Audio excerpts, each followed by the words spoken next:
যে 21শে জুলাইয়ের উপর দাঁড়িয়ে 13 জন শহীদের নামে প্রতি বছর লক্ষ লক্ষ মানুষের জমায়েত হয়, দীর্ঘ 12 বছর পর সেই 21শে জুলাইয়ের সবচেয়ে বড় গোপন ফাইল আজ খুলতে চলেছে। বিধানসভায় কথা জানিয়েছেন রাজ্যের মুখ্যমন্ত্রী শুভেন্দু অধিকারী। হ্যাঁ, বিচারপতি সুশান্ত চট্টোপাধ্যায় কমিশনের সেই 700 পাতার ফাইল যা এতদিন সরকারি ঠান্ডাঘরে বন্দি করে রাখা হয়েছিল। যেটুকু জানা যাচ্ছে, সুশান্তবাবু স্পষ্ট লিখেছিলেন এই হত্যাকাণ্ড ব্রিটিশদের জালিয়ানওয়ালাবাগের চেয়েও নৃশংস ছিল। কিন্তু প্রশ্ন হলো, আজ হঠাৎ সেই ফাইলের পাতা উল্টানোর নির্দেশ দেওয়া হলো কেন?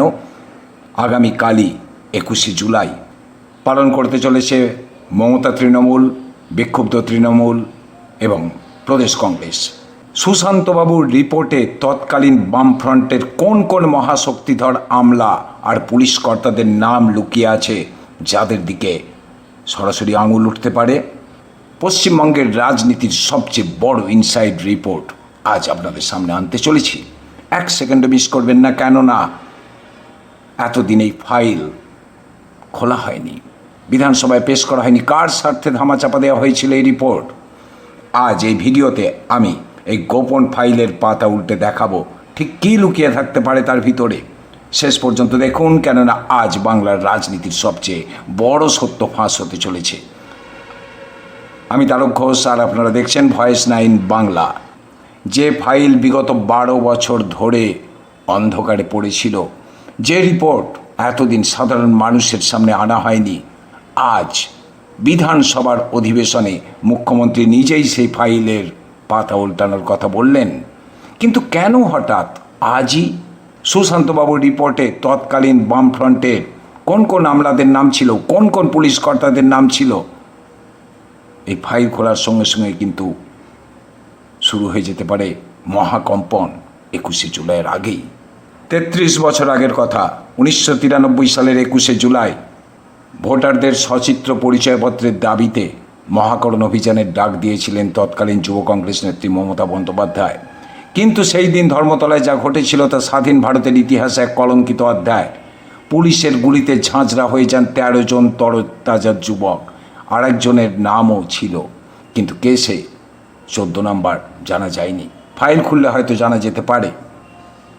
এরপর 2011 সালে রাজ্যে ক্ষমতা বদলের পর মমতা বন্দ্যোপাধ্যায়ের সরকার এই ঘটনার বিচার বিভাগীয় তদন্তের জন্য গঠন করেছিলেন বিচারপতি সুশান্ত চট্টোপাধ্যায়ের নেতৃত্বে একটি কমিশন দীর্ঘ 3 বছর ধরে তৎকালীন মুখ্যমন্ত্রী বুদ্ধদেব ভট্টাচার্য, বিমান বসু এবং তৎকালীন পুলিশ কমিশনার তুষার তালুকদার সহ 300 জনেরও বেশি মানুষের সাক্ষ্য গ্রহণ করে।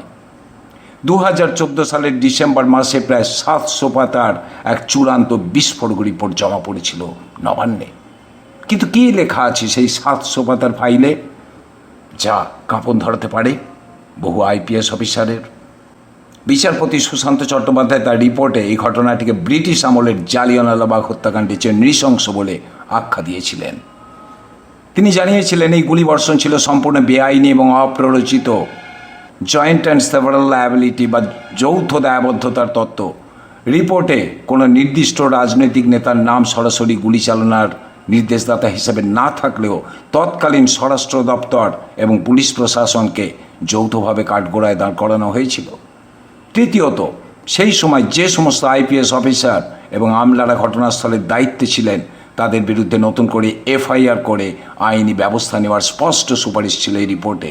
কিন্তু রহস্য এখানেই, তৎকালীন স্বরাষ্ট্র সচিব মনীশ গুপ্ত পরবর্তীতে মমতা সরকারেরই মন্ত্রী হন, আর বহু অভিযুক্ত পুলিশ অফিসার বড় বড় পদে প্রমোশন পেয়ে যান, আর ফাইলটা ধামাচাপা পড়ে যায়। তাহলে যে ফাইল 2014 সাল থেকে সরকারি ঠান্ডাঘরে ধুলো খাচ্ছিল, আজ হঠাৎ 2026-এ এসে মুখ্যমন্ত্রী কেন সেটা খোলার কথা বললেন? এখানেই থাকতে পারে লুকিয়ে বাংলার রাজনীতির আসল চাল।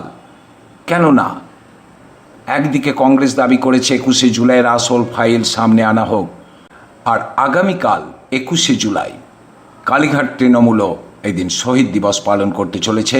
একই সঙ্গে ঋতব্রত তৃণমূলও শহীদ দিবস পালন করছে, প্রদেশ কংগ্রেস তো করছে। প্রদেশ কংগ্রেস দাবি করেছিল এই ফাইল খোলা হোক। মনীশ গুপ্তকে কেন, কী কারণে বড় পদ দেওয়া হয়েছিল? তাহলে শুধু কি আবেগের কারণেই, নাকি এর পিছনে রয়েছে রাজনৈতিক কারণ? কেননা এই ফাইলের সুপারিশ মেনে যদি ব্যবস্থা নেওয়া শুরু হয়, তাহলে বাংলার রাজনীতিতে একটা বিরাট পরিবর্তন আসতে পারে। কেননা সুশান্ত কমিশনের রিপোর্টে স্পষ্ট বলা হয়েছিল, যারা সেদিন আইন ভেঙে গুলি চালিয়েছিল তাদের শাস্তি দিতেই হবে।